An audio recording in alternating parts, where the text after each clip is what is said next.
everybody doing? Hey! Alright, we've got a little comedy for you. This guy's name is Troy Heesch. Heesch. Alright. Nice. Close enough. So give it up for Troy, everybody. Yeah! Are you ready, Tanner? Yeah. Okay. So some believe that the rapture is upon us, and that Jesus Christ is going to come back to earth and release some spiritual reckoning on our asses. I hope he does. I hope I get a chance to walk up to Jesus, give him a hug, and hand him a present. And when Jesus opens that present and sees a stone with "first" written across it, I want to be the shoulder he cries on. But what if that actually happened? Like Christians all around the world just get fucking vaporized right where they stand. What would you do? What would you do? I mean, that's if you aren't a Christian. Fucking party. Well, there's one answer. But if you are a Christian, your body's dust, and your soul's chilling up in heaven with Lennon and Hendrix, and that's super sweet. I kind of envy that possibility. But what if you were like, oh, I don't know me, and never studied a goddamn day's worth of the Bible in your entire life? I guess what I'm asking is, where's the first place you'd loot? Best Buy. Best Buy? Liquor store. Liquor store? Fort Knox? There you go. Why? Go to Mexico. To Mexico.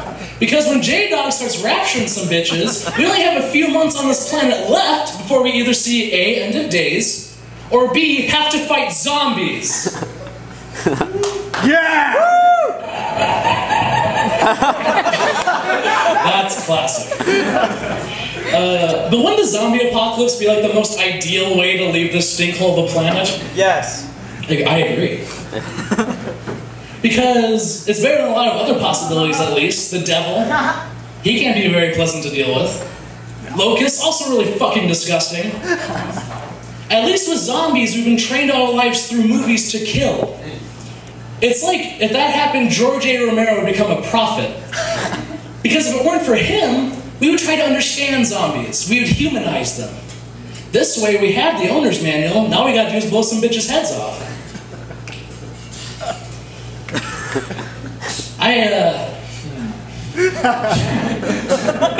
Don't laugh. Oh wait, when people of different ethnicities come over to my house, I have to explain to them before they leave, my mom's not racist, she just hates people who aren't white. And as she's told me my entire life, there is a difference. My mom is a very colorful woman.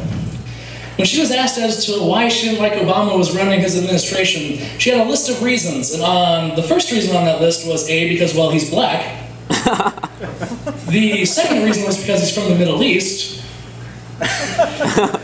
And the third and even more confusing reason was because, did you know that the First Lady touched the Queen of England? Didn't they go over protocol? She forgot to add to that sentence, because blacks can't touch royalty without protective gloves.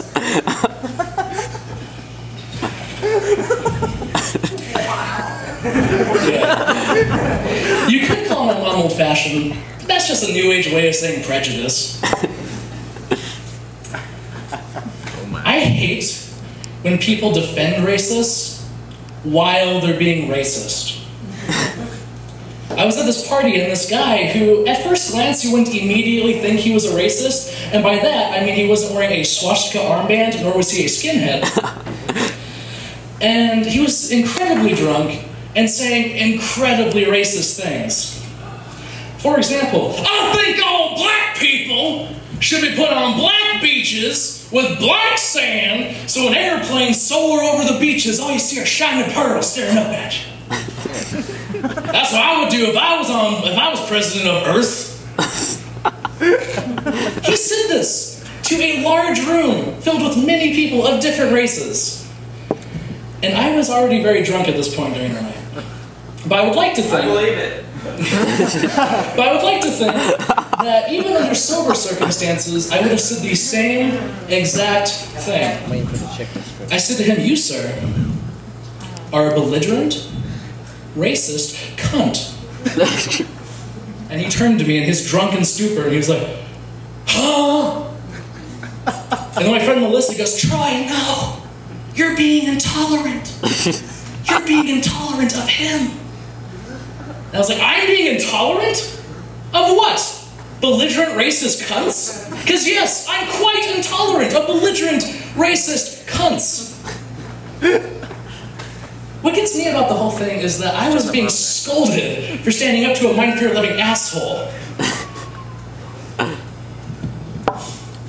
Every time I look at homeless people, I think to myself, one day I'm going to do something about this. And then a few weeks pass, after I've seen 30 other homeless people, after that other homeless person, I think to myself, real soon, I'm going to do something about this homeless fad. 5 months later, I did something.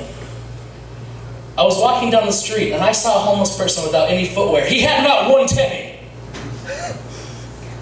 And the next day, I walked up to him, and I handed him a shoe that I wore when I was in the 6th grade. A dear family heirloom. And I said to him, one shoe can change your life. And then when he looked up at me with a twinkle in his eye that some may confuse with confusion, I walked away, selfless. That's all I have for you tonight. Hollywood! Yeah! Hollywood!